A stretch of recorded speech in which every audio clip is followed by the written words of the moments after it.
Assalamu alaikum students. This is lecture number 25 of psychology, 12th psychology, lesson number 5, therapeutic approaches in psychology. In this lecture we will further discuss about humanistic and existential therapy. तो बेटा ये हमारा lecture number 25 है 12th psychology में lesson number 5 हम discuss कर रहे हैं थेरेप्यूटिक अप्रोचेस इन साइकोलॉजी। और बेटा आज के लेक्चर में हम डिस्कस करेंगे ह्यूमनिस्टिक एंड एक्सटेंशियल थेरेपी। तो बेटा पिछले लेक्चर में हमने कहा what is the importance of self actualisation. जब एक इंडिविजुअल की सेल्फ एक्चुअलाइजेशन कर्ब होती है, चाहे सोसाइटी कर्ब करती है, चाहे फैमिली कर्ब करती है, हम कहते हैं उसमें डिस्ट्रक्टिव बिहेवियर क्रिएट होता है। और ये डिस्ट्रक्टिव बिहेवियर जब क्रिएट हो जाएगा ये तब तक हम एक इंडिविजुअल में रिमूव नहीं कर सकते हैं जब तक वो खुद ना आइडेंटिफाई करे कि ये किस चीज से हुआ है, कौन सा चीज इसके लिए रेस्पॉन्सिबल है। तो हम बेटा कहते हैं self actualization requires free emotional expression. Self actualization को क्या चाहिए बेटा? Free emotional expression. एक इंडिविजुअल फ्रीली अपने इमोशंस को एक्सप्रेस करना चाहिए।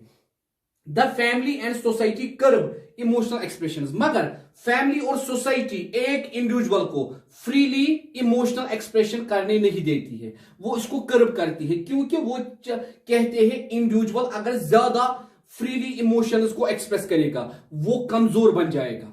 वो क्या बन जाएगा बेटा? वो कमजोर बन जाएगा और बेटा वो आगे आने वाले सोसाइटियल प्रेशर्स को, सोसाइटियल फोर्स का सामना नहीं कर पाएगा। अगर वो इमोशनल रहा वो अपने इमोशंस में डूब जाएगा और वो इन चीजों में अपने आप को एडजस्ट नहीं कर पाएगा। This curve leads to destructive behaviour. मगर जब एक इंडिविजुअल को हम कर्व करते हैं वो इमोशनली एक्सप्रेस नहीं होता है, वो अपने इमोशंस को एक्सप्रेस नहीं कर पाता है, उसके अंदर क्रिएट होता है destructive behaviour and negative emotions by thwarting the process of emotional integration. क्योंकि वो इस प्रोसेस को, अपने इमोशंस को वो इंटीग्रेट नहीं कर पाता है। जब वो एक्सप्रेस ही नहीं कर पाता है वो उनको जोड़ भी नहीं पाता है। Therefore, the therapy creates a permissive, non-judgment and accepted atmosphere. मगर यहां ह्यूमनिस्टिक थेरेपी में, एग्जिस्टेंशियल थेरेपी में एक साइकोलॉजिस्ट ऐसे इंडिविजुअल को बोलता है आप फ्रीली अपने इमोशंस को एक्सप्रेस करो, आप फ्रीली इनको एक्सप्रेस करो, in which the client's emotion can be freely expressed. Freely वो एक्सप्रेस करता है और साइकोथेरेपिस्ट इन इमोशंस को जज करता है। साइकोथेरेपिस्ट इस एटमॉस्फेयर को जज करता है ताकि इस एटमॉस्फेयर में वो अपने इमोशंस को एक्सप्रेस कर पाए एक क्लाइंट। उसके बाद जब वो फ्रीली एक्सप्रेस होता है उसकी कॉम्प्लेक्सिटी, उसका बैलेंस, उसकी इंटीग्रेशन फिर से अचीव हो जाती है। The basic assumption is that the client has the freedom and responsibility to control his or her own behavior. ये थेरेपी हमें क्या बोलती है बेटा? एक क्लाइंट को क्या होना चाहिए बेटा? एक क्लाइंट जो है उसको फ्रीडम होनी चाहिए, उसको रेस्पॉन्सिबिलिटी होनी चाहिए कि वो अपने आप को खुद कंट्रोल कर सके, अपनी इमोशंस को खुद कंट्रोल कर सके। ठीक है बेटा, इस थेरेपी का बेसिक मोटिव वही है। ठीक है, तो बेटा कल वाले लेक्चर में हम फर्दर करेंगे डिस्कस इसके बारे में। थैंक यू बेटा। अस्सलाम वालेकुम students, this is lecture number 27 of psychology, 12th psychology, lesson number 5, therapeutic approaches in psychology. In this lecture we will further discuss about humanistic and existential therapy, and under humanistic and existential therapy we will discuss about logotherapy. तो बेटा ये हमारा lecture number 27 है 12th psychology में, lesson number 5 हम discuss कर रहे हैं थेरेप्यूटिक अप्रोचेस इन साइकोलॉजी। और बेटा आज का हमारा टॉपिक है इसमें ह्यूमनिस्टिक एंड एक्सटेंशियल थेरेपी। और हमें क्या पढ़ना है इसमें बेटा? लोगोथेरेपी हमने कल बोला था, ट्रीटमेंट ऑफ द सोल। क्योंकि ये जो फ्रैंकलिन था इसने बोला था कि इंसान मीनिंग ढूंढता है। अगर इंसान मीनिंग ढूंढेगा, स्पिरिचुअल मीनिंग, उसकी जिंदगी का मकसद क्या है, उसके एग्जिस्टेंस होने का मकसद क्या है, किसी भी साइकोलॉजिकल डिसऑर्डर को दूर करने के लिए पहले इंसान को ट्रीटमेंट करनी है। पहले हमें ट्रीटमेंट करनी है क्लाइंट की स्पिरिचुअलिटी की, क्लाइंट में स्पिरिचुअलिटी स्ट्रांग बनानी है। पहले हमें उसके सोल की ट्रीटमेंट करनी है। तो the basic assumption of logotherapy for basis of meaning making is a process cued for finding the spiritual truth of one's existence. क्यों उसने बोला था ये लोगोथेरेपी मीनिंग मेकिंग है? ये किसी भी टफ कंडीशन में एक इंडिविजुअल को हेल्प करती है उस टफ कंडीशन की मीनिंग समझने की, क्योंकि उसने कहा ये एक क्यूस्ट है। किसका क्यूस्ट? ये जानने के लिए what is the truth, what is the existence of life. Truth क्या है, हमारी जिंदगी की एग्जिस्टेंस क्या है, हम क्यों पैदा हुए हैं, हमारे पैदा होने का मकसद क्या है बेटा। Just as there is an unconscious which is repository of instinct, जिस तरह बेटा हमारे दिमाग में अनकॉन्शियस है, एक हिस्सा है जिसमें इंस्टिंक्ट्स रहते हैं, उसी तरह बेटा there is a spiritual unconscious, हमारे अंदर और एक अनकॉन्शियस होता है, spiritual unconscious which is the store house of love, aesthetic awareness and values of life. और इस सुपरचुअल अनकॉन्शियस में क्या क्या होता है बेटा? लव छुपा होता है, एस्थेटिक अवेयरनेस होती है, हर किसी चीज के रिलेटेड अवेयरनेस होती है, religious awareness, moral awareness and values of life, और जिंदगी के वैल्यूज, उनकी importance. Neurotic anxieties arise when the problem of life are attached to physical, psychological and spiritual aspect of one's existence.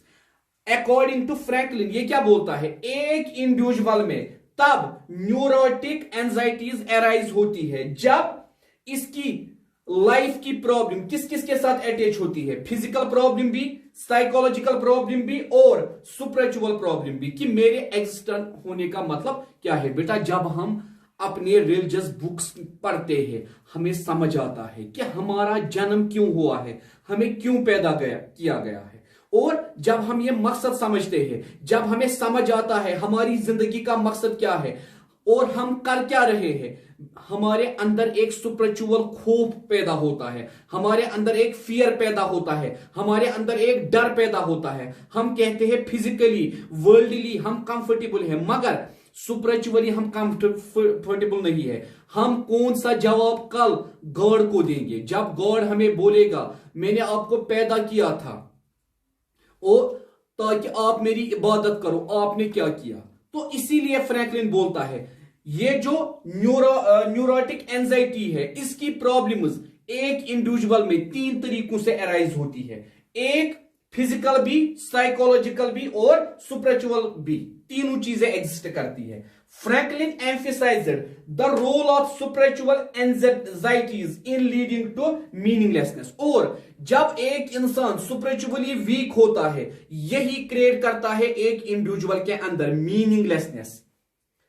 It may be called an existential anxiety, इसीलिए हम कहते हैं बेटा existential anxiety means anxiety created in physical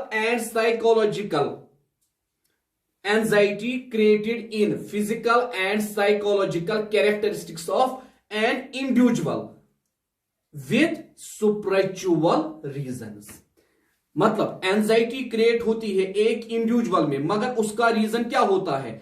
spiritual लैकनेस। उसका reason क्या होता है बेटा? स्पिरिचुअल लैकनेस उसका रीजन होता है, उसी की वजह से उसके बाकी कैरेक्टर्स में प्रॉब्लम होती है। प्रॉब्लम होती है बेटा उसके फिजिकल कैरेक्टरिस्टिक्स में भी और साइकोलॉजिकल कैरेक्टर्स में। अगर एक इंसान रिलीजियसली स्ट्रांग होगा वो किसी भी प्रॉब्लम का सामना कर सकेगा, स्पिरिचुअली स्ट्रांग होगा। क्यों?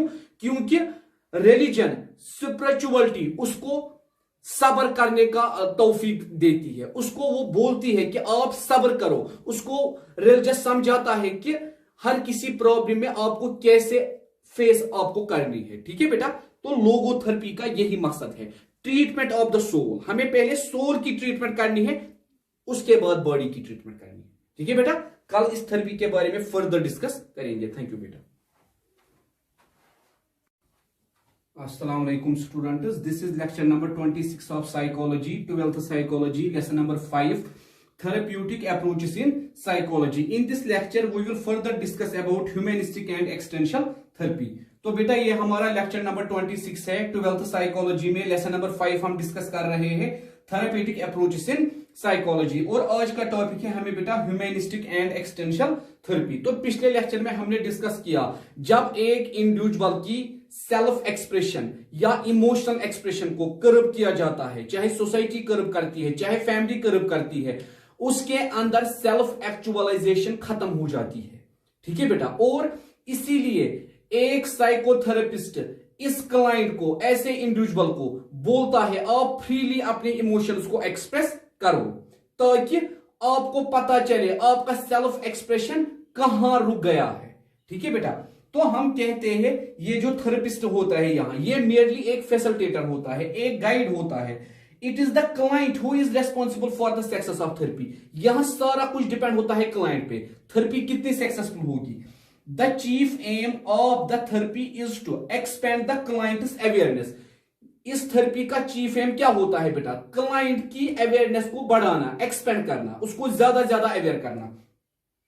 Healing takes place by a process of understanding the unique personal experience of the client by herself या himself। किसी भी चीज के रिलेटेड एक इंडिविजुअल की पर्सनल एक्सपीरियंस क्या है, वही थेरेपिस्ट उसको रिकॉग्नाइज कराने की कोशिश करता है। मतलब एक इंडिविजुअल किसी भी एक्सपीरियंस के रिलेटेड क्या सोचता है, कैसे एडेप्ट करता है, वही आइडेंटिफाई कराने की कोशिश करता है यहां therapist.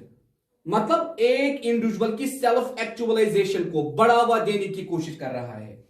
The client initiates the process of self growth through which healing takes place. और क्लाइंट जब नए से इनिशिएट करता है क्या बेटा? सेल्फ ग्रोथ, तो हम कहते हैं हीलिंग होना शुरू हो जाता है। उसके बाद बेटा Victor Frankl, a psychiatrist and a neurologist, propounded the logotherapy. तो बेटा विक्टर फ्रैंकलिन जो था, इसने इसी में ह्यूमैनिस्टिक एंड एक्सटेंशनल थेरेपी में एक थेरेपी डिस्कवर की जिसका नाम इसने रखा logotherapy. Logo is the Greek word for soul. Logo का मतलब क्या है बेटा? Soul. And logotherapy means treatment for the soul. Logotherapy का मतलब क्या है? अपने सोल की ट्रीटमेंट करना। Franklin call this process of finding meaning even in life threatening circumstances. जब बेटा आप अपने सोल को अवेयर रखोगे, जब बेटा आप अपने सोल को रिकॉग्नाइज करोगे, सेल्फ एक्चुअलाइज करोगे अपने सोल को, आप किसी भी थ्रेटनिंग कंडीशन में अपनी मीनिंग निकाल सकते हो, लाइफ का मीनिंग, किसी भी थ्रेट सिचुएशन का meaning, as the process of meaning making. और जब एक इंसान का सोल जिंदा होता है, जब एक इंसान का सोल अवेयर होता है, तब वो कभी भी रॉन्ग डायरेक्शन की तरफ नहीं जाता है, वो हर किसी डायरेक्शन में राइट मीनिंग ढूंढने की कोशिश करता है। तो बेटा आपको याद होगा अल्लामा इकबाल अपने एक शेर में कहते हैं, अपने मन में डूबकर पाजा सुरागे जिंदगी, तू अगर मेरा ना बन सका अपना तो बन। ठीक है बेटा, अल्लामा इकबाल क्या समझाने की कोशिश करते हैं कि अपने अंदर डूबो, अपने रूह के अंदर डूबो, अपने सोल के अंदर डूबो, और ये देखो कि आप किस लिए आए हो दुनिया में, आपकी जिंदगी का मकसद क्या है। जब भी टफ सिचुएशन आए आप इस मकसद को याद करो, ताकि ये टफ सिचुएशन से आप एडेप्ट कर सको। तो बेटा कल हम डिस्कस करेंगे इसके बारे में फर्दर। Thank you.